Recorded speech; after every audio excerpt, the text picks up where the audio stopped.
Ok, señoras y señores, vamos a iniciar nuestro estudio bíblico correspondiente al día de hoy. Estamos haciendo el estudio de lo que es el reino venidero, tema que ocupa más del 33% de la Biblia, quiero que sepan. Este es un tema interesantísimo porque esta es la culminación de las promesas que Dios le hace al pueblo de Israel. Desde el inicio, estas cosas han sido puestas pues, por escrito en los contratos que Dios ha hecho con el pueblo de Israel. Y también ahora con la iglesia, con el nuevo pacto, nosotros tenemos el hecho de que vamos a regresar con el Señor Jesucristo. Nosotros hemos sido injertados, recuérdense, dentro de Israel. Israel fracasó en su comisión pues, de dar el evangelio de la salvación al mundo entero. Se fue a la apostasía y posteriormente tenía en su presencia y, claro está, fue a la destrucción de acuerdo a el contrato que había hecho Dios con Israel, que le dejó saber en el monte Gerizim, en el monte Tubal, que si hacía lo bueno le iba bien y si hacía lo malo ante los ojos de Dios iba a ser destruido y finalmente iba a ser llevado a la diáspora. Y claro está, siempre habrá un remanente y ese remanente se reproduce y es a las personas que creen en él que tienen posteriormente pues todas estas maravillosas promesas.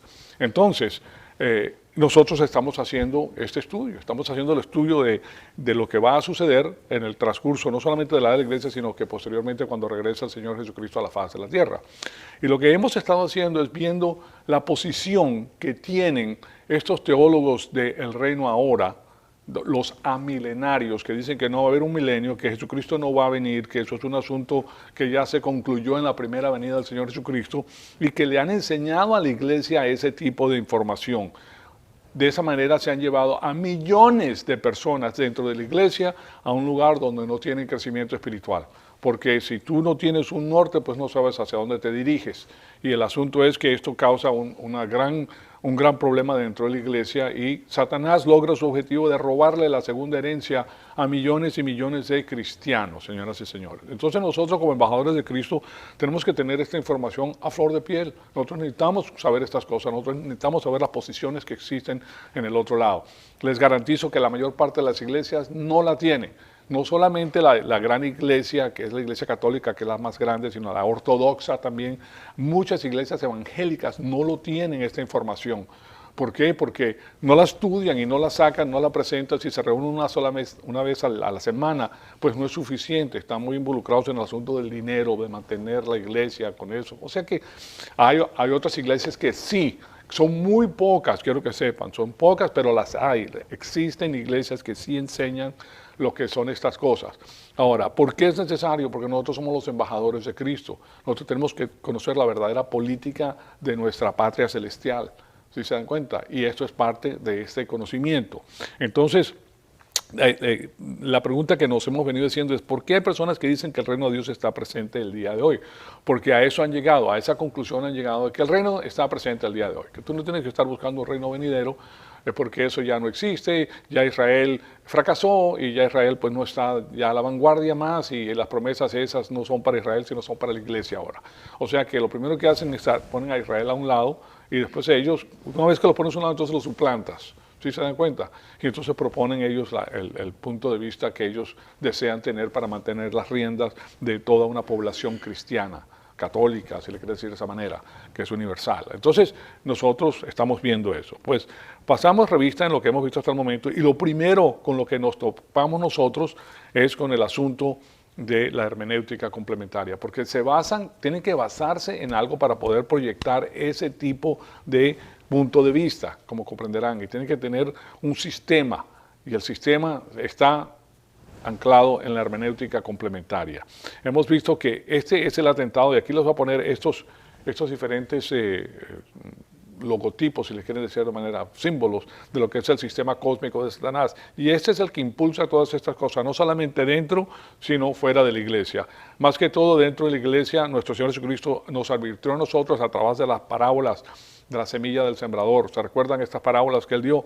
La levadura y la masa. Esas parábolas tienen que ver con el hecho de que la iglesia en los tiempos finales va a apostatar de la fe. Incluso les comenté que 5 de las 7 iglesias que son representadas en el libro de Apocalipsis, que son son los moldes de las iglesias que existen el día de hoy, 5 de ellas han apostatado de la fe, solamente 2 quedan.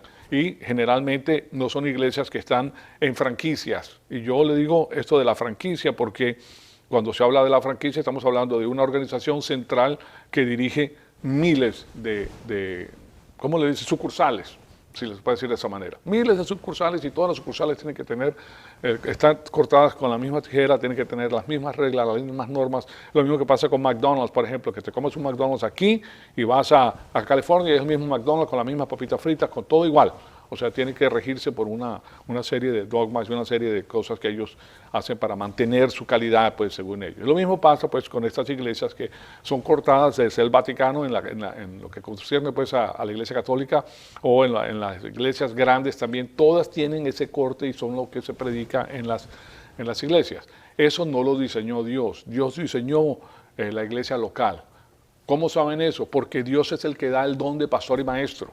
Viene directamente de Dios, no es una cosa que tú te puedes ganar porque tú perteneces a una organización y faltó fulano, entonces pon aquí a Mengano para que haga el asunto, que lea lo que nosotros ponemos. Simplemente lo que tienes que hacer es leer lo que nosotros ponemos y ya, no hay ningún problema. Entonces lo que viene es una gran apostasía. ¿Sí me explico? Entonces veamos lo que es esta hermenéutica complementaria, ¿no? La hemos visto muchas veces, pero es necesario, pues, tener esto en mente. La hermenéutica complementaria deja abierta la revelación bíblica acerca de los eventos del porvenir, permitiendo de esa manera que se agreguen significados sutiles a ciertos versículos del Nuevo Testamento que no concuerdan con la revelación otorgada en el Antiguo Testamento. Muy importante porque resulta que nosotros partimos del Antiguo Testamento. Toda la cristiandad está anclada en el judaísmo, en el Antiguo Testamento, señoras y señores. Si no está anclada, no sirve. ¿Sí me explico? Porque es la continuación de la revelación divina para el pueblo de Israel y para la iglesia. Entonces, en el Antiguo Testamento no está de acuerdo y conducen a la alegorización de la evidencia presentada en muchos capítulos escatológicos de la Biblia. O sea, se alegorizan, y cuando decimos que se alegoriza, estamos hablando de que la persona puede inyectar su propio pensamiento en lo que está leyendo, de acuerdo a lo que él propone hacer. ¿Okay? O sea, si hay una agenda dentro de la cúpula del gobierno de una asociación religiosa, ese pensamiento que es promulgado por el que está arriba tiene que difundirse por todos lados. Y si no se puede mantener ciertas cosas, pues ellos se reúnen y formulan y ven y le dan vueltas y cómo podemos sacar esto y qué versículo podemos utilizar para que esta cosa se pueda presentar de la manera que a nosotros nos gusta.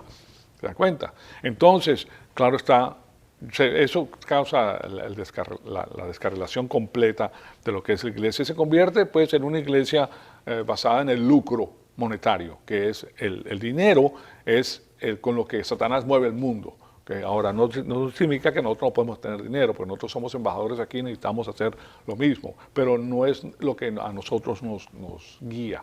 A nosotros nos guía la palabra de Dios y nosotros sabemos que Él es el que nos va a dar a nosotros todo lo que tenemos. Pues bien, la hermenéutica complementaria también es utilizada por los teólogos que se encuentran en el campo de la teología del reino ahora y pretende presentar al reino davídico como funcionando ahora desde el cielo en una forma espiritualizada. Ahí tienen ustedes la primera porción, que ellos dicen que no está aquí en la tierra, que está en el cielo, que ya se está llevando a cabo. Segundo, no hacen distinción entre Israel y la iglesia, que causa que, uno de los grandes problemas de esto es que causa la persecución del judío. ¿Okay? De ahí viene la persecución del judío y es el cristianismo antisemita, básicamente. Y después de esto, asevera que el motivo primordial por el cual creó Dios al hombre es para salvarlo, no para glorificar a Dios. Y nosotros sabemos que estamos aquí para glorificar a Dios. Y todo ese enfoque de la hermenéutica complementaria carece, pues, de soporte en el Nuevo Testamento. Entonces veamos el asunto de una manera más concisa. Ya hemos examinado algunos de los textos supuestamente de prueba que utilizan los teólogos del reino ahora para respaldar su posición teológica. Que hemos visto, por ejemplo, Apocalipsis 1:6, que habla de un reino de sacerdotes utilizado por ellos para esto. Ya todo esto lo hemos desmentido nosotros. Hemos visto Apocalipsis 1:9, que habla del hermano y compañero en el reino. Hemos visto Apocalipsis 3:7, que dice que Jesús tiene la llave de David. Entonces utilizan ellos también para respaldar su posición. Y que ya Jesús ha vencido en Apocalipsis 5:5. Entonces, otros teólogos del reino ahora apelan a Apocalipsis 5:5 para arguir a favor del reino actual y espiritual. El versículo 5:5 nos dice lo siguiente. Aquí se los pongo para que vean. Ya esto lo vimos la semana pasada, pero para refrescarles la memoria. Entonces, uno de los ancianos me dijo, no llores, mira, el león de la tribu de Judá, la raíz de David, ha vencido para abrir el libro y sus 7 sellos. Primero que todo el pueblo de Israel que conocía la palabra de Dios sabía que el Mesías tenía que venir de la familia de David, que era un rey, ¿okay?, de la familia de David, que es la familia gobernante. Yo les comenté que después de la deportación babilónica, nadie se ha sentado en el trono de David.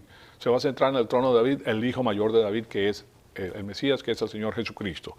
Entonces, por eso él habla de esta manera y dice de la tribu tiene que ser de la tribu de Judá también, eso es conocido, ¿verdad? Y de la raíz de David ha vencido para abrir el libro y sus 7 sellos. Entonces, este versículo es utilizado por ellos para proponer pues su punto de vista, y culminamos la clase anterior viendo los descriptores de la sentencia de Satanás. Y tal imposición de su castigo no va a tomar lugar sino hasta después de los eventos de la tribulación que transpiras antes del establecimiento del reino, porque aquí hay una sucesión de eventos que tienen que ocurrir, y esos eventos son la 70ª semana de Daniel.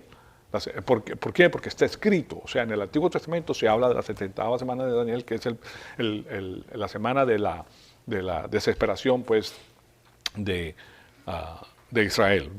Entonces, veamos estos versículos bíblicos, porque con estos culminamos la clase anterior.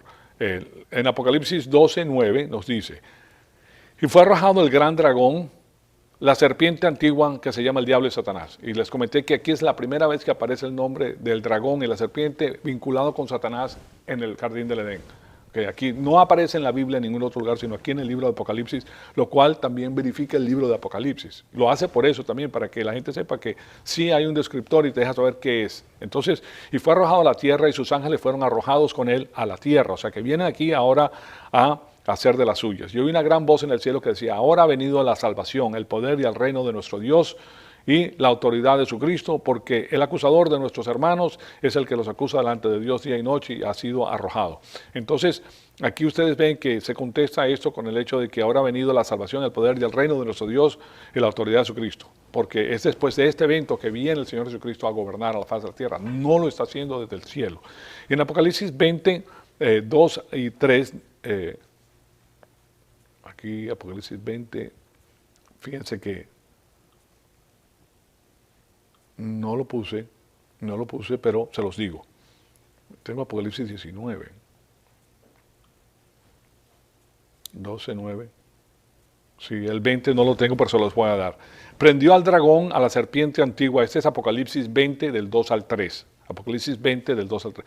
Prendió al dragón, la serpiente antigua, que es el diablo y Satanás, y lo ató por 1000 años, y lo arrojó al abismo, y lo cerró, y lo selló sobre él, para que no engañara más a las naciones hasta que se cumplieran los 1000 años.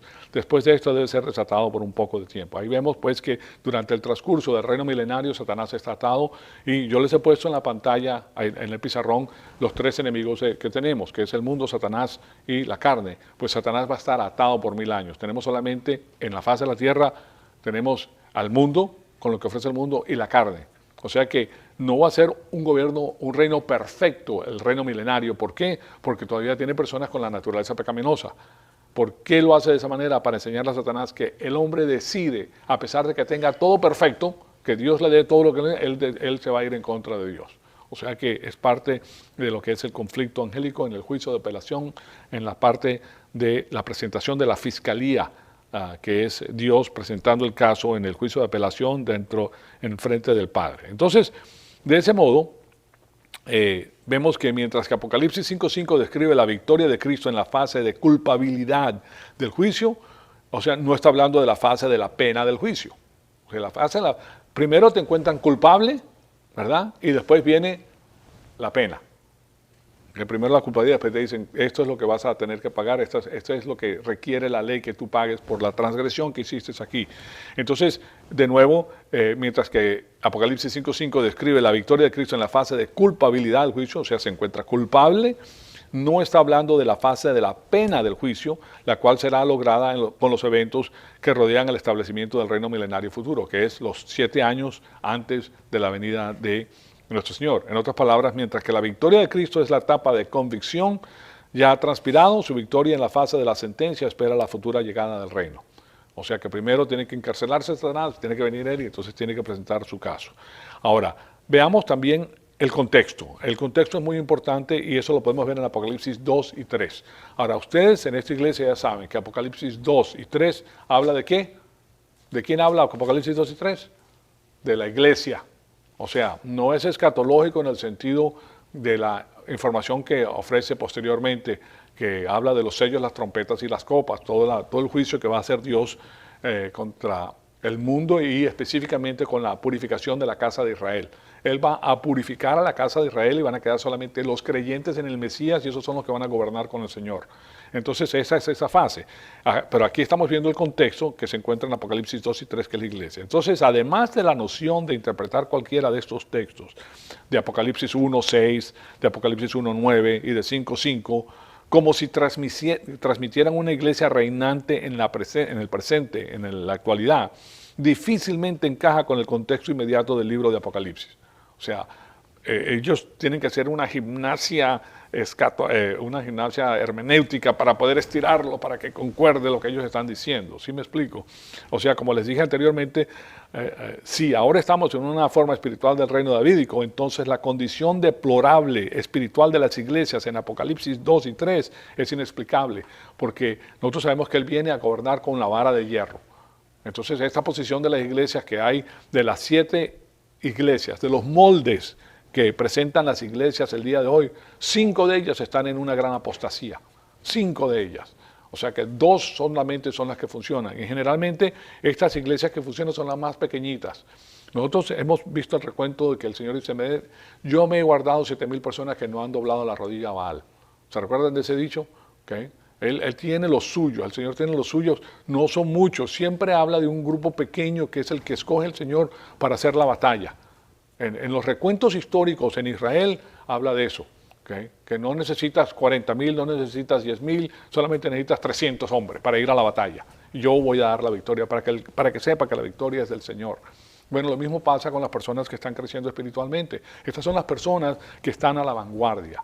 Son pocos porque se requiere fidelidad, se requiere amor para hacerlo. Pero nosotros sabemos que las recompensas son extraordinarias.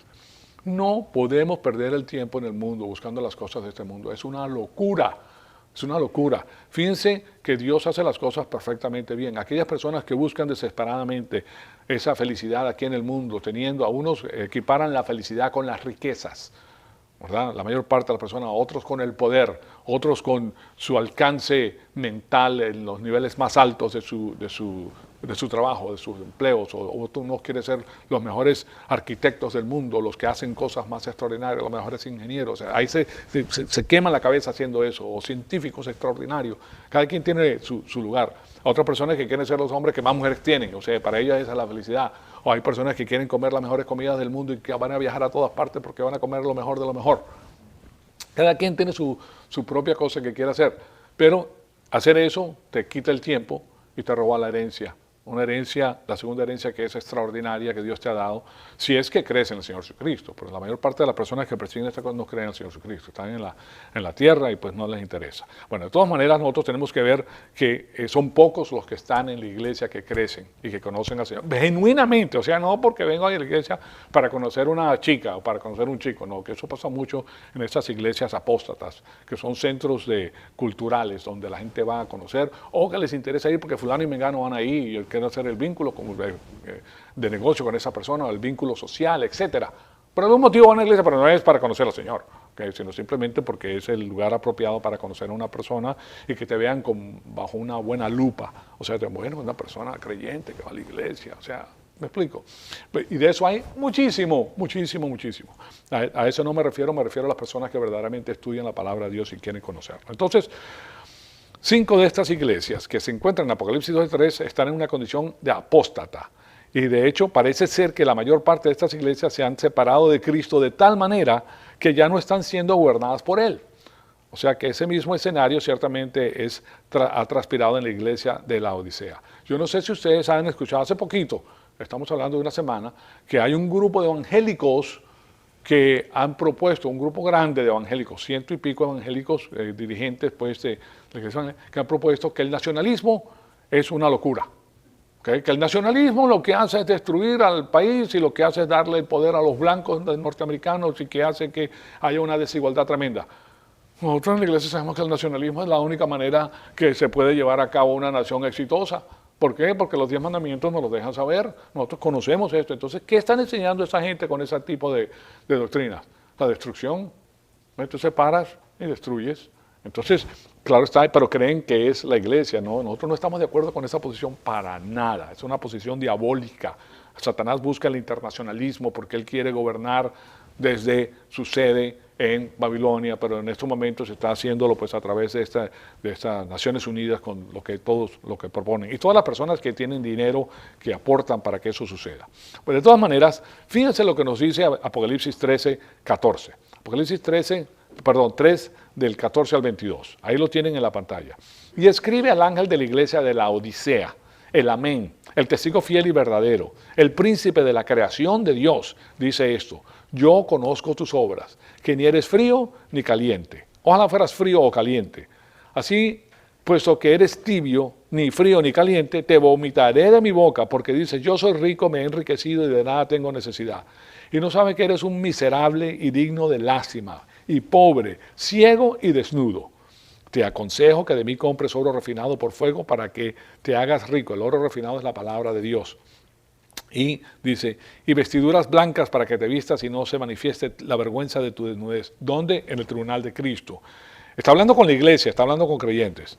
Y dice, y colirio para ungir tus ojos para que puedas ver. Yo reprendo y disciplino a todos los que amo. Sé pues celoso y arrepiéntete. Aquí yo estoy a la puerta y llamo. Si alguno oye mi voz y abre la puerta, entraré en él y cenaré con él y él conmigo. Al vencedor le concederé sentarse conmigo en mi trono, como yo también vencí y me senté con mi Padre en su trono. Ahora, ¿fue fácil para el Señor vencer? No, para nada. ¿Okay? ¿Qué quiere decir eso? Que para nosotros no tenemos que ir a la cruz para salvar a la raza humana.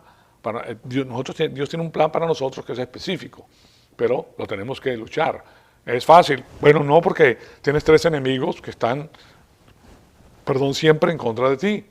Entonces tienes que pelear con esos enemigos y no te puedes dejar derrotar por ellos. Porque es fácil, si tú estás en el camino y fracasas en la misma área de debilidad que tenías o que tienes, y tú dices, bueno, yo no puedo con esto, yo no voy a seguir porque no voy a poder. No digas eso. Confiesa tus pecados, levántate y sigue tu marcha, porque vas a llegar. Tarde o temprano llegas, que esa es la garantía del Señor, que si tú eres fiel y permaneces firme, vas a llegar. Entonces aquí no hay que no puedes o que no tengo la fuerza para hacerlo. Eso es lo que hace Satanás, que desanima a la persona para que no avance espiritualmente. Entonces al vencedor le concederé sentarse conmigo en mi trono, como yo también vencí, me senté con mi Padre en su trono. El que tiene oído, oiga lo que el Espíritu dice a las iglesias. Aquí podemos ver a Cristo pues escrito como parado afuera de la puerta de la iglesia, tocando la puerta y buscando volver a entrar. La Odisea representa una iglesia que se ha ido de tal manera pues a la apostasía, creyendo la mentira que Cristo ha sido destronado como la autoridad que gobierna esa iglesia. Como pueden ver, ahí están viendo lo que les está diciendo. Muchas veces los evangelistas, yo sé que ustedes han escuchado esto previamente, explican este versículo en términos de evangelismo, de que Cristo está parado afuera del corazón del incrédulo, tocándole la puerta, invitando al incrédulo a llegar a ser cristiano. Pero este versículo no tiene que ver nada con eso. Él está hablando con la iglesia, está hablando con creyentes. No es un pasaje para evangelizar. ¿Okay? Hay muchas personas que lo utilizan para evangelizar. Esa no es una interpretación correcta de este versículo en su contexto, como lo pueden ver. Entonces, en vez de eso, este versículo representa a Cristo buscando la comunión con su propia iglesia y su propio pueblo. Y por consiguiente, a Cristo se le representa como parado afuera de la puerta de su propia iglesia, buscando a ser admitido de nuevo como gobernante de su propio pueblo. Y de hecho, la palabra Laodicea significa gobernada por el pueblo. Eso es lo que significa la palabra Laodicea. El nombre proviene de la palabra Laos, que es pueblo, y Dikao, que es gobernar. Son palabras griegas. Sí, yo sé que ustedes conocen un país que se llama Laos, y quiere decir pueblo, pero viene del griego, que aquí tienen de dónde proviene. Entonces es el gobierno del pueblo, en otras palabras, la democracia. El pueblo dirigido por sí mismo. Esta triste realidad espiritual difícilmente es el epítome de una forma espiritualizada del reino de Dios, del reino de sacerdotes o compañeros participantes del reino presente. Como pueden ver, eso no es así, porque la iglesia misma está semidestruida en lo que concierne pues a las personas que la integran. No conocen a Dios. ¿Cómo van a ser dirigidas si no conocen? ¿Cómo puedes ser tú un embajador de los Estados Unidos si no conoces nada? Ni siquiera hablas inglés. ¿Vas a representar a los Estados Unidos?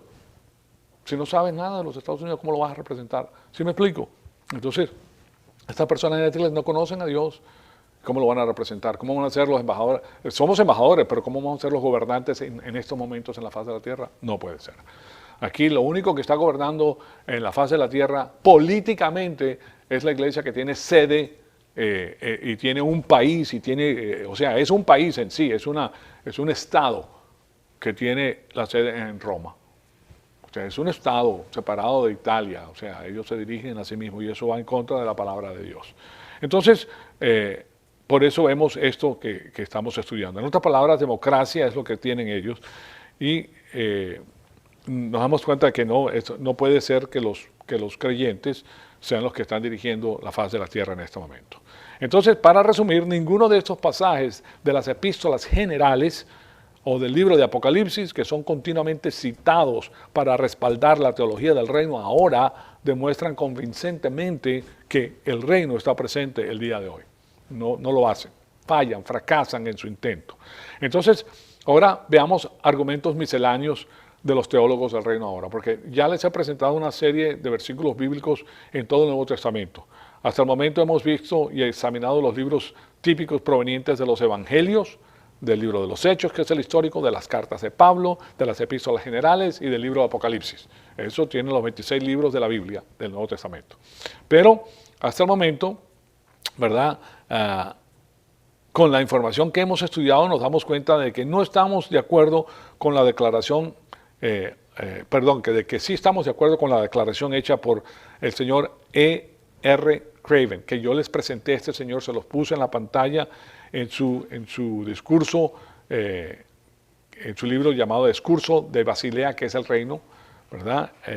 Conscientemente dice que aquellos pasajes que han sido referidos como respaldando a la doctrina del establecimiento presente y aquellos pasajes que supuestamente implican lógicamente el establecimiento presente del reino, dentro de esos no hay un solo pasaje que críticamente sea indiscutible en las Escrituras que declare o implique necesariamente un establecimiento parcial en los tiempos del Nuevo Testamento. No se encuentra, ellos están utilizando eso de una manera errónea. Nosotros los hemos visto pues con mucho detalle. Pues bien, ahora vamos a comenzar a ver algunos de los argumentos misceláneos que son utilizados por los teólogos del reino ahora. Ahora parten fuera de lo que hemos visto en estas epístolas y en el libro de los Hechos, en los Evangelios, en las cartas paulinas y en las epístolas generales y en el libro de Apocalipsis, pues para ver hacia dónde se dirigen ellos ahora, porque no pueden mantener su posición. Y de paso les voy a dar una serie de palabras que explican esto, porque resulta que esto llega a un nivel de sofisticación bastante alto. Entonces, para entender y descifrar la sofisticación que tienen ellos, tenemos que ver palabras que lo describen, que han existido por mucho tiempo, pero nosotros no estamos acostumbrados a ella porque nuestra labor diaria pues no implica estas palabras, ¿verdad? Pero nosotros sí tenemos la capacidad de entenderlas y a través del Espíritu Santo las podemos discernir claramente. Entonces, debido a que el texto mismo fracasa en enseñar o transmitir positivamente la noción del establecimiento espiritual presente del reino mesiánico de Dios, entonces es un asunto común de los teólogos del reino ahora el apelar a un argumento basado en el silencio. Fíjense en esto, ahora no encuentran, han sido desmentidos, ahora apelan al silencio, a lo que no dice el Nuevo Testamento. ¿Ok? Si se están dando cuenta del cambio que ellos hacen. Entonces, el Testamento no menciona o enfatiza un reino futuro terrenal, entonces la promesa de un reino futuro terrestre de Cristo de ninguna forma ha sido cancelada. Nosotros, el simple hecho de que ellos no lo mencionen, que no se mencione en el Nuevo Testamento no significa que ha sido cancelado. Ahora, debido a que la promesa de un reino futuro terrenal de Cristo ha sido cancelada, según ellos, porque no la menciona más en el Nuevo Testamento o hace muy poca mención de la misma en el Nuevo Testamento, por ese supuesto silencio, las promesas de la Biblia del reino están siendo cumplidas ahora en la presente edad de la iglesia. Eso es lo que ellos dicen. Ahora les voy a dar, pues lo voy a citar a estos teólogos. Le voy a citar 5 fuentes diferentes de los teólogos que están en el campo de amilenario. Amilenario significa que no hay milenio, el reino milenario de nuestro Jesucristo. Del reino ahora, teólogos del reino ahora, y la teología del reemplazo. El reemplazo es la teología de que la iglesia ha reemplazado ¿a quién? A Israel. O sea, todos estos se unen para formular este tipo de lo que ellos promueven, pues. Y aquí les pongo esto con este señor que se llama Bruce Waltke. Estos son los proponentes máximos, estos son los pensadores. Señores, recuérdense lo que les he dicho. A través del curso de la historia siempre han salido grandes pensadores. Los grandes pensadores son muy pocos. Tienen una capacidad intelectual impresionante, retienen información casi fotográfica. ¿Okay? Y ellos pueden proponer cosas debido a que pueden mantener en su mente y pueden hilvanar estos pensamientos para proponer algo nuevo. Muchas veces estas personas son utilizadas por las grandes iglesias para proponer su punto de vista, pero existen estas personas súper capacitadas. Entonces, aquí les pongo en la pantalla lo que dice este señor que está en ese campo. Esto es lo que él dice. Ningún pasaje del Nuevo Testamento menciona claramente la restauración de Israel como una nación política o predice un reino terrenal de Cristo antes de su aparición final. ¿Okay? Ninguno representa la gloria consumada de Cristo como un rey terrenal gobernando sobre la nación restaurada de Israel. Y después dice, el silencio que existe en el Nuevo Testamento es ensordecedor. O sea, no debe ser nada acerca de esto. Entonces él está haciendo pues un juego de palabras ahí para decir que ustedes están inventando lo que están diciendo, porque aquí no se encuentra nada, básicamente. También el teólogo perteneciente al campo del preterismo es lo que utiliza la Iglesia Católica, que ya los eventos estos ocurrieron en el año 70, cuando las legiones de Tito entraron y destruyeron a Jerusalén. De eso están refiriéndose. El del reino ahora y del reemplazo, llamado Gary DeMar, así como se tiene. Propone un argumento idéntico cuando dice lo siguiente, aquí se los pongo. De nuevo le estoy dando a los grandes pensadores en el campo este.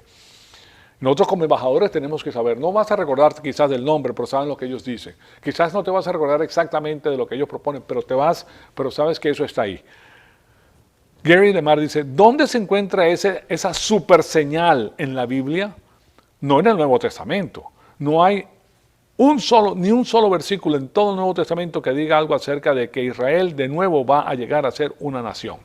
No hay nada profético en el Nuevo Testamento que dependa en que Israel llegue a ser una nación de nuevo.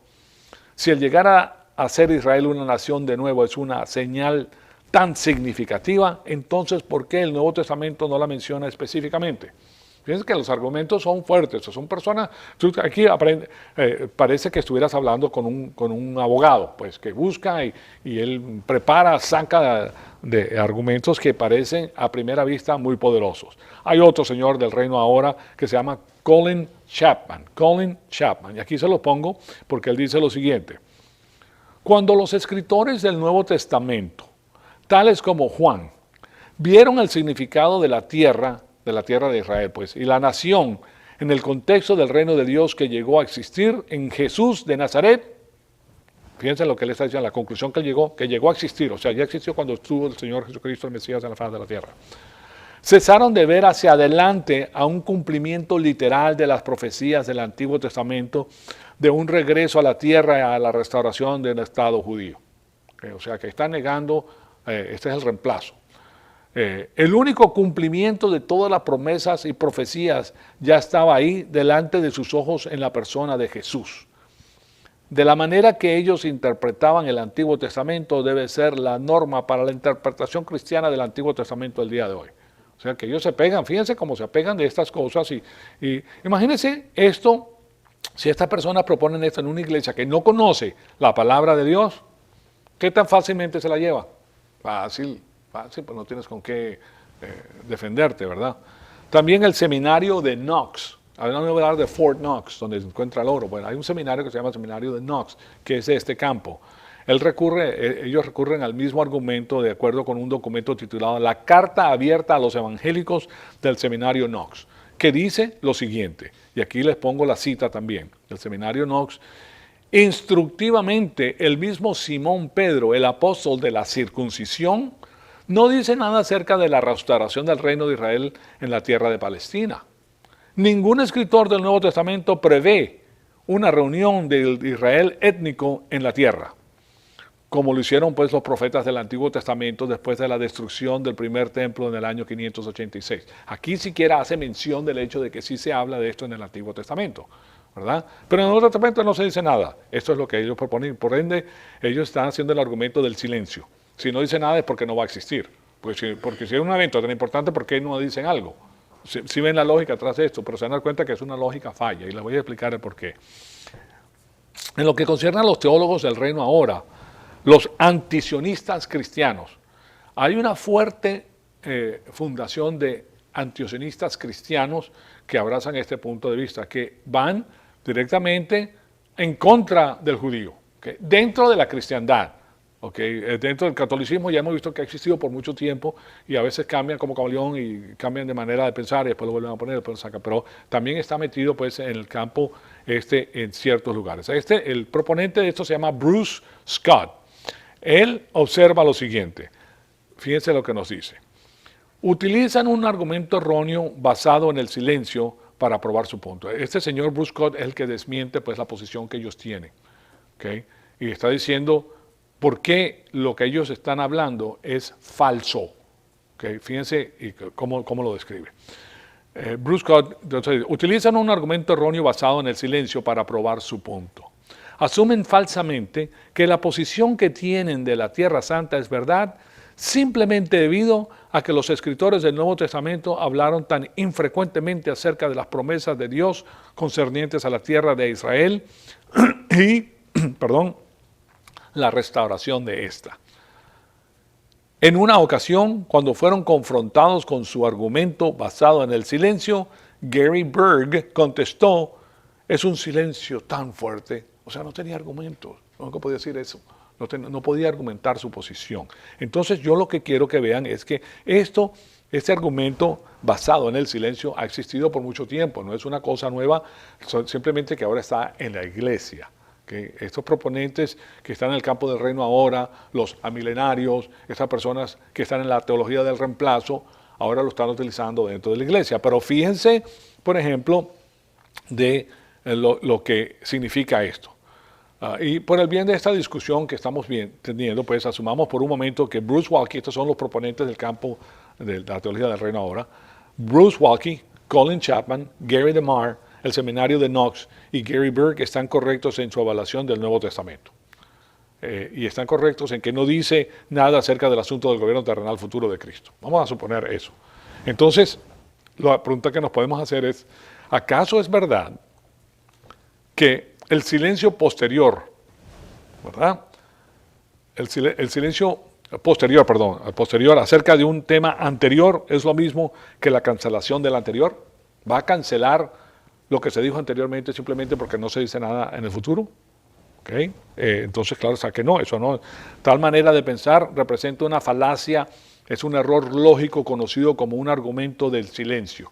Tiene nombres en el latín, que es argumento a silentio, se utiliza mucho en las leyes, argumento desde el silencio.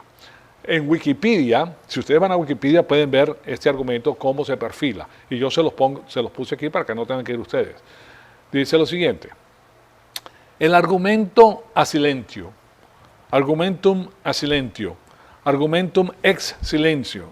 Ya nosotros conocemos la palabra ex, que está utilizada aquí porque este argumento en silentio viene del latín, pero utilizan el ex que hemos visto en el latín, en el griego, que dice de adentro para afuera, que sale del silencio, en otras palabras. O el argumento desde el silencio es una falacia, es falso, en la que se extrae una conclusión basada en el silencio o la ausencia de la evidencia. En el campo de los eruditos clásicos, este término hace referencia a la conclusión de que un autor ignoraba un determinado asunto debido a la falta de referencias al mismo en sus escritos. ¿Se dan cuenta? Entonces, cuando se usa como modo de prueba, razonamiento puro, está clasificado entre las falacias, o sea que es falso, a pesar de lo cual puede ser válido y convincente cuando se trata de un razonamiento abductivo. ¿Qué quiere decir esto? Bueno, ellos dicen que es falso, lógicamente es un argumento falso, no tiene de qué agarrarse lógicamente, pero cuando se trata de un razonamiento aductivo, se puede presentar de una manera que le apetezca a la gente. Entonces tenemos que ir a ver lo que es un argumento abductivo, ¿verdad? Y también se los puse aquí. Yo sé que estas son palabras nuevas, pero si quieren, miren, mientras más vocabulario tengamos, mejor podemos pensar. Si tu vocabulario es limitado, no puedes pensar. Estás limitado a pensar cosas muy, muy pequeñas. Pero si se expande tu vocabulario, ya puedes ver cosas más grandes. Entonces, veamos lo que es un argumento abductivo.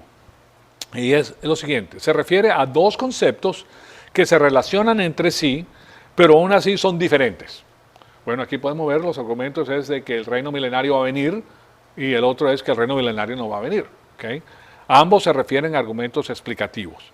El primer sentido se refiere a la parte de un argumento en que se genera la hipótesis, mientras que en el segundo sentido se refiere a la parte del argumento en que se justifica la hipótesis. Estamos hablando entonces de que ellos están presentando su caso del reino ahora y de que no va a venir al reino milenario, por un lado haciendo uso de ciertos argumentos y después los respaldan para justificar la hipótesis que ellos han presentado. El primer sentido de que se mencionó era popular anteriormente, esto es lo que tenemos aquí. El primer sentido que se mencionó era popular anteriormente, pero en la actualidad ha caído en desuso, por lo que prevalece el segundo sentido. Este segundo sentido es llamado generalmente la inferencia sobre la mejor explicación. Entonces no es que tengas una cosa lógica completa, sino que tienes dos cosas a las cuales has llegado tú a formar una hipótesis. Ninguna de las dos están agarradas fuertemente en la lógica, que son las presentaciones de ese campo. Pero entonces tú vas a escoger uno de los dos, el que te parezca más bonito, el que parezca más lógico, aunque carezca de lógica. ¿Okay? Entonces, algunos filósofos señalan que el argumento abductivo es uno de los tipos de inferencia que se usa de manera más frecuente, tanto en la vida diaria como en el marco del razonamiento científico. Interesante porque eso es lo que hacen los científicos históricos, que ellos, como no tienen suficiente evidencia, entran históricamente y dicen, bueno, esto pasó aquí, esto ha debido de pasar allá, pero no tienes pruebas contundentes de que eso fue así. Entonces utilizan la ciencia histórica como si fuera una ciencia genuina, comprobable en un laboratorio. No lo pueden hacer. Entonces, y mezclan la una con la otra y se la presentan a los estudiantes en las universidades como si fuera tal. O sea que es una mentira, es una falacia. Entonces, después de esto, vemos que no existe un modelo específico para los argumentos, los que generan argumentos entre los pensadores. Sin embargo, lo más común es que presenten dos premisas y una conclusión. O sea, las premisas es, bueno, aquí llego con esta evidencia, yo llego hasta este punto, y tú llegas hasta este punto, entonces aquí tenemos que tener una conclusión porque no pueden ser los dos, ¿se dan cuenta? Entonces, la conclusión es la mejor explicación para estas dos premisas. Ahora, cabe destacar, dice el artículo, que los argumentos abductivos nos ofrecen un razonamiento, no ofrecen un razonamiento realmente lógico, ahí te lo está diciendo. No pueden sacar lógica de esto, sino que ofrecen la mejor explicación dado las premisas. O sea que ellos llegaron a ciertas conclusiones que no son lógicas, pero son las que más parecen ser lógicas. Entonces te dan una de ellas. ¿Okay? Y eso es lo que les estoy diciendo, que estas personas que están en el campo milenario, en el campo del reino ahora, en el campo del reemplazo, no tienen de qué agarrarse. Llegan hasta cierto punto, hacen sus teorías, sus teoremas mentales y después te lo presentan como si fueran verdad y no son verdad. Entonces, bueno, les presento todo esto para que puedan ver qué tipo de sofisma es requerido para llegar a tales conclusiones. ¿Okay? Ahora ustedes dirán, caramba, hoy sí que nos bombardeó el pastor con una cantidad de palabras que no entendemos, ¿okay? Porque no las utilizamos diariamente. Ahora, ¿qué es sofisma? Sofisma, así es. Bueno, esos son artefactos que se utilizan para presentar un caso para que parezca bonito.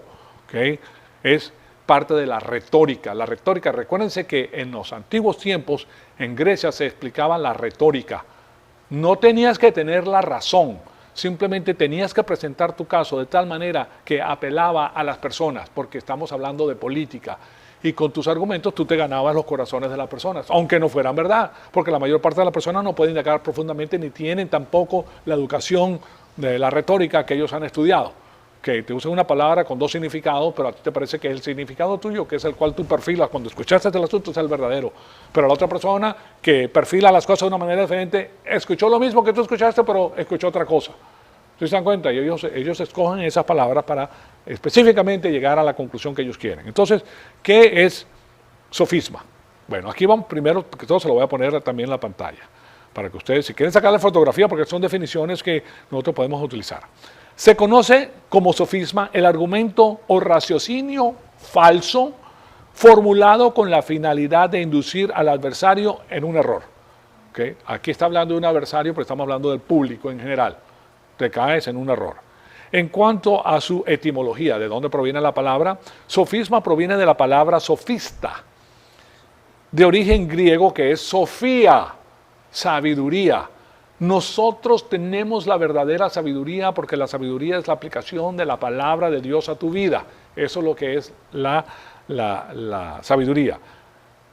Y sofos, que expresa sabios, una persona sabia. Entonces, sofisma puede designar a todo razonamiento erróneo. ¿Okay? Te lo van a razonar, pero es erróneo, pero te lo van a presentar de tal manera que tú crees que es verdad. Pero en lógica, un sofisma se refiere específicamente a los razonamientos que aparentan ser correctos, pero no lo son. Un ejemplo bastante común del sofisma es el argumento: todas las mujeres conducen al mal. ¿Okay? O sea, todas las mujeres conducen mal, sí. Tú estabas ahí, ¿verdad? Le puse un artículo definido, pero qué bueno. Claro está que eso no es verdad.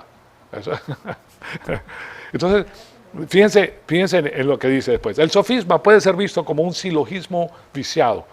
No vamos a entrar a lo que es el silogismo porque van a ser muchas palabras. O sea, es una exposición de premisas falsas o verdaderas cuya conclusión no es adecuado, que tiene la finalidad de defender algo y confundir al interlocutor, al que está hablando con el que está hablando, ¿verdad? Por ejemplo, esto es de la manera que se hace.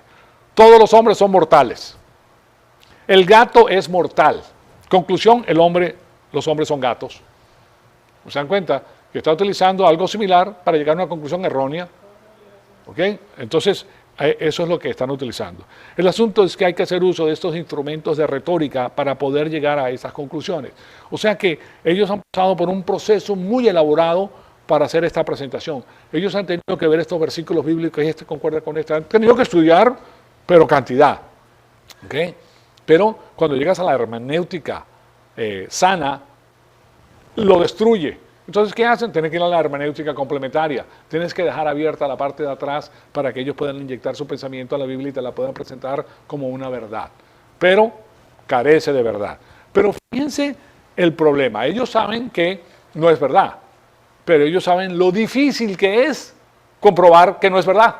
Tienes que tener un conocimiento vasto y profundísimo para tú decirle, no, eso es lo que me está diciendo no es verdad. O sea, requieres estudiar esto concienzudamente. Esto entonces llega a ser para aquellas personas que verdaderamente quieren conocer la palabra de Dios y saben de qué se trata y ver el enemigo y cómo opera el enemigo para destruir, ¿okay?, lo que Dios ha puesto. Porque como pueden ver, tú puedes ver la destrucción burda o muy clara, pero cuando se ve esta destrucción que es a nivel molecular, si le quieres decir de esa manera, muy sutil, muy metida, socavada, ya es otra, solapada, perdón, ya es más difícil, mucho más difícil, ¿verdad? Porque requieres mucha más información. O sea que esas conclusiones que yo les estoy diciendo son difíciles, muy difíciles. Y claro está, cuando comencemos les voy a ofrecer otro ejemplo acerca de esto para que ustedes se den cuenta lo que les estoy diciendo. Ahora, gracias a Dios que nosotros podemos hacer esto. Yo sé que es un poquito difícil pasar por todo esto, ¿verdad? Pero lo que estamos viendo es el ataque del sistema cósmico a la palabra de Dios y a las verdades que presenta el Evangelio de la salvación y el plan que tiene Dios para el judío, en el cual nosotros hemos sido injertados. ¿Oyeron eso? La iglesia ha sido injertada al tronco, a Israel. ¿Okay? Y si Dios sacó al Israel genuino por desobediencia, también a nosotros nos puede sacar por desobediencia. Ahora estamos sacando de la savia, pues, de esa manantial de conocimiento, pero nosotros también podemos ser sacados. O sea, no podemos tenemos que ver las cosas más profundamente para no entrar e incurrir en el error. ¿Okay? Bueno, amado Padre, te damos las gracias por el privilegio extraordinario que nos has dado de escuchar tu palabra. Te pedimos que el Espíritu Santo nos siga retando, Señor amado, para seguir creciendo y para conocer todas estas cosas que son tan importantes para nuestra vida espiritual a medida que crecemos y te conocemos, Señor amado. Como embajadores tuyos, te damos las gracias por esta información y te pedimos que todo de nosotros sea para la gloria y honra de tu Hijo amado, nuestro Señor Jesucristo. En su nombre te lo pedimos. Amén.